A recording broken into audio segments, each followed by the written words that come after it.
concepts where we learn the concepts of electrical engineering in a simple and interesting way. Hi, this is Kanai Kumar and today we will start the new chapter called single phase induction motor. Good morning friends, आज हम लोग एक नया chapter start करेंगे जिसका नाम है single phase induction Motors. तो वह इनवेरिएबली जो भी हमारे डोमेस्टिक पर्पस में जो भी हम लोग सप्लाई यूज़ करते हैं वो क्या है, वो सिंगल फेज सप्लाई है। ठीक है, और जितने भी अभी तक हमने एसी मोटर्स पढ़े हैं, चाहे वो इंडक्शन मोटर हो, ठीक है, या फिर ऑल्टरनेटर्स हो, सारे की थ्री फेज बेस्ड है। तो थ्री फेज बेस्ड मोटर्स जो है वो इंडस्ट्रियल पर्पस के लिए तो बहुत सुटेबल हैं, लेकिन जब डोमेस्टिक पर्पस की बात आती है या स्मॉल स्केल की बात आती है, वहाँ पर हमारी जो सप्लाई है वो सिंगल फेज है और वहाँ पर आपको हमेशा सिंगल फेज मोटर की ही आवश्यकता पड़ेगी। तो लेट अस सी कि सिंगल फेज मोटर आखिर होता क्या है और ये किस तरह से ऑपरेट करता है।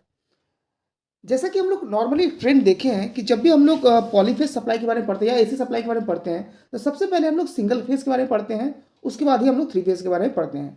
चाहे वो हम लोग normal single phase AC supply या एसी फंडामेंटल्स पढ़ें, वहाँ पर पढ़ें, या फिर ट्रांसफार्मर्स के बारे में पढ़ें, जहाँ पर भी हम लोग पढ़ते हैं पहले सिंगल फेज के बारे में पढ़ते हैं, देन थ्री फेज के बारे में पढ़ते हैं। लेकिन जहाँ पर हम लोग रोटेटिंग मशीन्स की बात आती है, वहाँ पर सबसे पहले हम लोग थ्री फेज का कॉन्सेप्ट पढ़ते हैं और उसके बाद सिंगल फेज का कॉन्सेप्ट पढ़ते हैं। आखिर इसका रीजंस क्या है? तो जैसा कि हम लोग जानते हैं कि थ्री फेज इंडक्शन मोटर का जो ऑपरेशन है बहुत ही सिंपल है। That means it is self starting. वो सेल्फ स्टार्टिंग होता है जैसे क्यों कि हम लोग उसमें थ्री फेज सप्लाई देते हैं और without any other acquaintances we can run the motor. हम लोग बिना और कुछ भी दिए वो मोटर ऑटोमेटिकली चल सकता है। लेकिन जब हम लोग को सिंगल फेज मोटर की बात आती है तो क्या प्रॉब्लम आता है? देखिए, सिंगल फेज मोटर का प्रॉब्लम क्या है कि सिंगल फेज मोटर में हम लोग क्या करते हैं, एक सिंगल फेज का एसी सप्लाई हम लोग प्रोवाइड करते हैं। ठीक है, नाउ ये जो सप्लाई होता है वो आपका स्टेटर पार्ट में सप्लाई होता है, और जैसे ही हम लोग स्टेटर पार्ट में सप्लाई देते हैं तो स्टेटर पार्ट में जो सप्लाई होता है that produces the magnetic field. ठीक है, और हम लोग जानते हैं कि जो भी आपका रोटर में करंट इंड्यूस होता है वो आपका इसी फील्ड पे डिपेंड करता है, चाहे उसका मैग्नीट्यूड हो या फिर उसका नेचर हो या उसका डायरेक्शन हो। Everything depends upon the field. तो फील्ड के एक्साइटेशन के लिए अगर हम लोग एसी सप्लाई दे रहे हैं तो ऑब्वियसली है जो फील्ड का फ्लक्स बनेगा वो भी आपका साइनसॉइडल या एसी ही बनेगा, और ये फील्ड जब रोटर कंडक्टर कट करेगा तो वहां पर जो करंट इंड्यूस होगा that will be also an AC supply.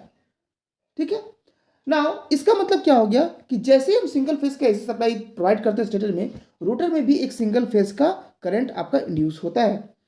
अब ये करंट फॉर हाफ साइकिल आपका पॉजिटिव डायरेक्शन में होता है और next half cycle negative direction में होता है, और जो टॉर्क प्रोड्यूस होता है किसी भी मोटर में उसका डायरेक्शन आपका डिपेंड करता है आपका रोटर के करंट पे। नाउ सिंस रोटर करंट आपका एक बार पॉजिटिव हाफ में है, एक बार नेगेटिव हाफ में है, दैट मीन रोटर करंट एक बार प्लस में है, एक बार माइनस में है, तो टॉर्क भी एक बार पॉजिटिव टॉर्क बनेगा और एक बार आपका नेगेटिव टॉर्क बनेगा। और सिंस आपका सप्लाई क्या है, साइनसॉइडल है, तो जितना पॉजिटिव हाफ में आपको सप्लाई मिलता है उतना ही नेगेटिव हाफ में मिलता है। इसीलिए जो टॉर्क होता है वो पॉजिटिव डायरेक्शन में जितना प्रोड्यूस होता है उतना ही आपका नेगेटिव डायरेक्शन में भी प्रोड्यूस होता है। तो इससे हमें क्या पता चलता है कि जब भी हम लोग किसी भी मोटर में हम लोग सिंगल फेज का सप्लाई देते हैं तो उसके रोटर में एक equal and opposite torque produce होता है। ठीक है, और अगर किसी भी ऑब्जेक्ट के ऊपर इक्वल एंड ऑपोजिट टॉर्क लगता है तो वो कभी भी रोटेट नहीं कर सकता है। रोटेट करने के लिए उसमें यूनिडायरेक्शनल टॉर्क होना जरूरी है, और इसी वजह से आपका सिंगल फेज मोटर कभी भी सेल्फ स्टार्टिंग नहीं होता है। ठीक है, सेल्फ स्टार्टिंग नहीं होता है दैट मीन्स कि अगर हम सिंगल फेज मोटर को सप्लाई देते हैं तो वो खुद ब खुद स्टार्ट नहीं होगा। दैट जैसा कि आप थ्री फेज मोटर में देते हैं, हम लोग क्या करते हैं, सिर्फ थ्री फेज में सप्लाई में कनेक्शन कर देते हैं और स्विच ऑन करते हैं, मोटर आपका रन करने लगता है। लेकिन सिंगल फेज के केस में ऐसा नहीं होता है, और इस वजह से सिंगल फेज का जो ऑपरेशन होता है वो थ्री फेज के कंपैरिजन में थोड़ा सा कॉम्प्लिकेटेड बन जाता है, और इसीलिए थ्री सिंगल फेज का कॉन्सेप्ट या सिंगल फेज मोटर का जो ऑपरेशन है इसको हम लोग बाद में पढ़ते हैं। ठीक है, अब ये जो सिंगल फेज मोटर का जो ऑपरेशन है या इसका सेल्फ स्टार्टिंग होने का जो रीजन है, इसको बेटर तरीके से आपको डिस्क्राइब किया जाता है bye double field revolving theory. Double field revolving theory. ठीक है, इसी कॉन्सेप्ट के आधार पे इसको हम लोग डिस्क्राइब करेंगे फर्दर। ठीक है, तो देखिए यहां पर डबल फील्ड का मतलब क्या हो गया, डबल फील्ड मतलब दो फील्ड होगा, रिवॉल्विंग मतलब रोटेटिंग फील्ड होगा। तो इस थ्योरी में आपको बताया जाता है कि सिंगल फेज मोटर में आपका दो रोटेटिंग फील्ड प्रोड्यूस होता है, दो रोटेटिंग फील्ड प्रोड्यूस होता है। कैसे प्रोड्यूस होता है, लेट अस सी। तो इन एन ओवरव्यू, जैसे कि हम लोग अभी थोड़ा देर पहले देखे हैं कि जैसे ही हम सिंगल फेज सप्लाई देते हैं क्या हो रहा है, आपका दो हाफ जो सिंगल फेज सप्लाई आपका रोटर में प्रोड्यूस हो रहा है उसके चलते क्या हो रहा है, दो अपोजिट टॉर्क्स आपका प्रोड्यूस हो रहा है। और हम लोग जानते हैं कि किसी भी इंडक्शन मोटर में टॉर्क तभी प्रोड्यूस होता है जब आपका आरएमएफ होता है, that is rotating magnetic field होता है। विदाउट रोटेटिंग मैग्नेटिक फील्ड आपका टॉर्क प्रोड्यूस नहीं हो सकता है। ठीक है, तो लेट अस सी कि डबल फील्ड रिवॉल्विंग थ्योरी आपका कहता क्या है और किस तरह से आपका यहाँ पर दो रोटेटिंग फील्ड प्रोड्यूस हो रहा है। तो देखिए, जब भी हम लोग सिंगल फेज मोटर में एक एसी सप्लाई देते हैं तो क्या हो रहा है, इसमें भी आपका एक साइनसॉइडल सप्लाई प्रोड्यूस हो रहा है। तो लेट अस सपोज कि मान लेते हैं कि जो फ्लक्स है, तो यहाँ पर हम लोग फ्लक्स लेते हैं, वो साइनसॉइडल होगा, that is it will follow the sine curve. ना फॉर कैलकुलेशन पर्पस हम लोग मान लेते हैं कि यहाँ पर जो फ्लक्स है phi equal to phi N sine theta होता है, और यहाँ पर थीटा का वैल्यू हम लोग लेते हैं omega T plus pi by two. ठीक है, हम लोग पाई बाई टू ले रहे हैं, हम लोग कुछ भी ले सकते हैं या पाई बाई टू ले रहे हैं ताकि हम इसको इजीली मैथमेटिकल कैलकुलेशन कर सकते हैं। ठीक है, आप सिर्फ ओमेगा टी लेके भी कर सकते हैं, लेकिन वहाँ पर क्या होगा, जो कैलकुलेशन होगा थोड़ा सा प्रॉब्लमेटिक हो जाता है, इसलिए यहाँ पर हम लोग इसको omega T plus pi by two लेते हैं। तो जब sine omega two plus pi by two, इसको हम लोग कन्वर्ट कर सकते हैं phi M cos omega T में, और ओमेगा टी का वैल्यू होता है two pi F into T. तो यहाँ पर एक कंफ्यूज नहीं करना है कि आप साइनसॉइडल हम लोग कर्व बोले हैं और यहाँ पर कॉस कर्व को हम कोसाइन का इक्वेशन ले रहे हैं। तो आप एक चीज ध्यान दीजिएगा कि कॉस कर्व और साइन कर्व दोनों का नेचर सेम होता है। अंतर क्या होता है कि दोनों में 90 डिग्री का आपका फेज डिफरेंस होता है, बट दोनों का नेचर आपका सेम होता है। तो साइन कर्व हो या कॉस कर्व हो, दोनों का नेचर ही आपका सेम होता है। तो अगर साइनसॉइडल कर्व है तो उसको आप कोसाइन कर्व में भी कन्वर्ट कर सकते हैं। ठीक है, तो इसीलिए यहाँ पर हम लोग क्या किए हैं, साइन जो फ्लक्स का वैल्यू है phi equal to phi M sine omega T plus pi by two लिए हैं और इसको हम लोग कॉस में कन्वर्ट किए हैं। ठीक है, इसको इसलिए कन्वर्ट किए हैं क्योंकि यहाँ पर हम लोग एक यूलर सीक्वेंस को फॉलो करेंगे। यूलर इक्वेशन आपका कॉस थीटा के लिए वाइड होता है। ठीक है, तो जो यूलर इक्वेशन होता है वहाँ से हमने जानते हैं कि कॉस थीटा का वैल्यू होता है, cos theta is equal to क्या होता है, E to the power J theta plus E to the power minus J theta by two. That means cos theta का वैल्यू को दो पार्ट में डिवाइड किया जाता है, एक पॉजिटिव मैग्नीट्यूड का, एक नेगेटिव मैग्नीट्यूड का। ठीक है, दोनों का डायरेक्शन क्या होता है, अपोजिट होता है, E J theta plus E minus J theta by two. ठीक है, अब अगर इस इक्वेशन को हम लोग अपने जो फ्लक्स वाले इक्वेशन यहाँ पुट करते हैं तो फाई का वैल्यू क्या आ जाएगा, phi will be equal to phi M cos आपका टू पाई ओमेगा टी था। देखिए यहाँ पर क्या था, cos two pi F T था, तो टू पाई एफ टी के जगह हम लोग लिख सकते हैं कॉस की जगह पे ये वाला इक्वेशन को हम लोग फॉलो करा रहे हैं, तो ई टू जे थीटा हो जाएगा। तो ई टू पावर थीटा का यहाँ पे क्या है, टू पाई एफ टी है, तो टू पाई एफ टी यहाँ पुट कर दिए, plus E to power minus J theta था, तो E to power minus two pi F T by two हो गया। अब इस इक्वेशन को अगर सॉल्व करते हैं तो phi M by two E to power J two pi F T हो जाएगा, plus phi M by two E to power minus two pi F T हो गया है। तो यहाँ से हम लोग क्या देख रहे हैं कि ये जो इक्वेशन है, ये जो आपका इक्वेशन था फाई का वैल्यू, ये दो पार्ट में डिवाइड हो गया है, फाई एम बाई टू और फाई एम बाई टू। ठीक है, दोनों का मैग्नीट्यूड आपका सेम है, और मैग्नीट्यूड कितना है, जो नेट फ्लक्स हम दे रहे हैं उसका हाफ है, बट दोनों का डायरेक्शन देखिए अपोजिट है, एक पॉजिटिव हाफ है, एक नेगेटिव हाफ है। ठीक है, दैट मीन्स यहाँ से हम लोग क्या कह सकते हैं कि जैसे हम लोग सिंगल फेज सप्लाई दे रहे हैं, आपका जो फ्लक्स है वो दो पार्ट में टूट रहा है। ठीक है, एक का डायरेक्शन मान लीजिए अगर क्लॉकवाइज है, दूसरे का डायरेक्शन क्या हो जाएगा, एंटी क्लॉकवाइज है। That means one half is producing the forward field and other half is producing the backward field. और जब भी हम लोग कहीं पे भी एसी सप्लाई देते हैं तो आपको ये पता होगा कि वहां पर हमेशा रोटेटिंग फील्ड प्रोड्यूस होगा। तो यहां से हम लोग क्या देख रहे हैं कि जैसे हम सिंगल फेज सप्लाई दे रहे हैं कि रोटर में जो आपका स्टेटर में आपका दो फील्ड प्रोड्यूस हो रहा है, एक पॉजिटिव हाफ और एक नेगेटिव हाफ, जिसके चलते आपका रोटर में भी दो टॉर्क प्रोड्यूस हो रहा है। जिस डायरेक्शन में आपका फील्ड कट करेगा उसी डायरेक्शन में आपका टॉर्क प्रोड्यूस होगा।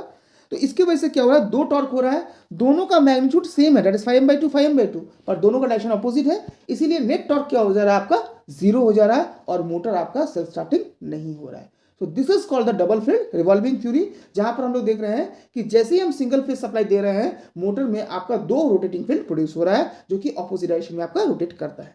ठीक है, नाउ अब इसका टॉर्क स्लिप कैरेक्टरिस्टिक्स देखते हैं तो क्या होता है। देखिए, अगर पॉजिटिव हाफ की बात करें तो पॉजिटिव हाफ का जो टॉर्क स्लिप कैरेक्टरिस्टिक होगा, नॉर्मल जो सिंगल इंडक्शन मोटर का वही होगा, यहाँ से स्टार्ट हुआ, ये गया और सिंक्रोनस स्पीड पर जाके रुक स्टॉप हो गया। ठीक है, उसी तरह से नेगेटिव हाफ में यहाँ से स्टार्ट हुआ और ये नेगेटिव सिंक्रोनस स्पीड पर जाके रुक गया। ठीक है, अब अगर रिजल्टेंट फील्ड निकालेंगे, रिजल्टेंट फील्ड क्या होगा, दोनों जो टॉर्क होगा उसका समेशन होगा, तो दोनों समेशन होगा, तो अगर जीरो को स्टार्टिंग पोजीशन पे लेके जाए तो जितना पॉजिटिव टॉर्क है उतना नेगेटिव टॉर्क है, तो रिजल्टेंट टॉर्क क्या हो जाएगा आपका जीरो, रिजल्टेंट टॉर्क जीरो हो गया। ठीक है। उसके बाद किसी भी डायरेक्शन में बढ़ेंगे तो उस डायरेक्शन में क्या होगा, एक डायरेक्शन का टॉर्क ज़्यादा है, एक डायरेक्शन का टॉर्क कम है, तो रिजल्टेंट टॉर्क आपको कुछ मिलेगा। ठीक है, इस तरह से बनेगा। तो यहाँ पर हम लोग देख रहे हैं कि रिजल्टेंट टॉर्क का वैल्यू क्या हो रहा है आपका, ये 0 से पास हो रहा है। ठीक है, दैट मीन्स हम लोग यहाँ पर क्या देख रहे हैं कि सिर्फ स्टार्टिंग में आपका टॉर्क 0 है, लेकिन किसी भी डायरेक्शन में अगर मोटर एक बार रोटेट करना स्टार्ट करेगा तो उस डायरेक्शन में आपको एक कुछ रिजल्टेंट टॉर्क मिलता है। That means single phase motor का प्रॉब्लम कहाँ है, सिर्फ स्टार्टिंग में है। और अगर किसी तरह से सिंगल फेज मोटर को हम लोग एक डायरेक्शन टॉर्क इनिशियली प्रोवाइड कर पाए तो फिर वो मोटर खुद ब खुद रोटेट कर सकता है, जैसे कि हम लोग इस ग्राफ में देख सकते हैं। और इसी वजह से सिंगल फेज मोटर क्या होता है, आपका सेल्फ स्टार्टिंग नहीं होता है। ठीक है, so this is a very important concept कि why single phase induction motor are not self starting. ठीक है, तो यहां से आपका बहुत सारा इंपॉर्टेंट क्वेश्चन आता है। सिंगल फेज मोटर का सबसे इंपॉर्टेंट टॉपिक आपका यही है। ठीक है, कि सिंगल फेज इंडक्शन मोटर आपका सेल्फ स्टार्टिंग क्यों नहीं होता है, बिकॉज कि आपका स्टार्टिंग में आपका इक्वल ऑपोजिट टॉर्क आपका प्रोड्यूस होता है, इसीलिए वो सेल्फ स्टार्टिंग नहीं होता है। तो इसमें क्वेश्चन आपका कैसे पूछा जाता है, सबसे सिंपल क्वेश्चन है why it is not self starting, और दूसरा क्वेश्चन होता है what is double field revolving theory. तो जहां पर भी आपको डबल फील्ड रिवॉल्विंग थ्योरी आपको पूछा जाए, वहां पर आपको पूरा इक्वेशन को डिराइव करके और ये आपका जो टॉर्क कैरेक्टरिस्टिक्स है इसको शो करना होगा। कभी कभी ये क्वेश्चन पूछा जाता है कि describe the working of single phase motor, या how why single phase motor is not self starting according to double field revolving theory, या फिर why single phase motor is not self starting. तो हर जगह पे आपका आंसर सेम होगा। आप डबल फील्ड रिवॉल्विंग थ्योरी का कॉन्सेप्ट देके इसको समझा सकते हैं। ठीक है, ऑब्जेक्टिव क्वेश्चंस की बात करें तो यहाँ पर बहुत सारे ऑब्जेक्टिव क्वेश्चंस बनते हैं, जैसे कि single phase motor self starting क्यों नहीं होता है, एक सिंगल फेज मोटर में जब सिंगल फेज सप्लाई देते हैं तो कितना टॉर्क प्रोड्यूस होता है, how many types of torques are produce, दो टॉर्क प्रोड्यूस होता है। तो what are the direction of the torque, both are in opposite direction. Magnitude क्या होता है, दोनों का इक्वल होता है, और मैग्नीट्यूड क्या होता है, that is equal to 5m/2। That is जो हम लोग साइनसॉइड सप्लाई दे रहे हैं उसका जो नेट फ्लक्स होता है उस फ्लक्स का मैग्नीट्यूड का हाफ होता है। ठीक है, so this is your double field revolving theory and the concept of why single phase motors are not self starting. ठीक है, आई होप कि आपको समझ में आया होगा। अगर आपको वीडियो अच्छा लगे तो प्लीज़ लाइक शेयर और सब्सक्राइब करते रहें, और अपने दोस्तों के साथ भी शेयर करें ताकि इस तरह का इन्फॉर्मेटिव वीडियो से उन्हें भी फायदा हो। ठीक है, तो अब आज हम लोग देखें कि सेल्फ स्टार्टिंग क्यों नहीं होता है और इसको सेल्फ स्टार्टिंग बनाने के लिए क्या करेंगे। इस टॉपिक को हम लोग कंटिन्यू करेंगे और next lecture. Till then, thank you and have a nice day.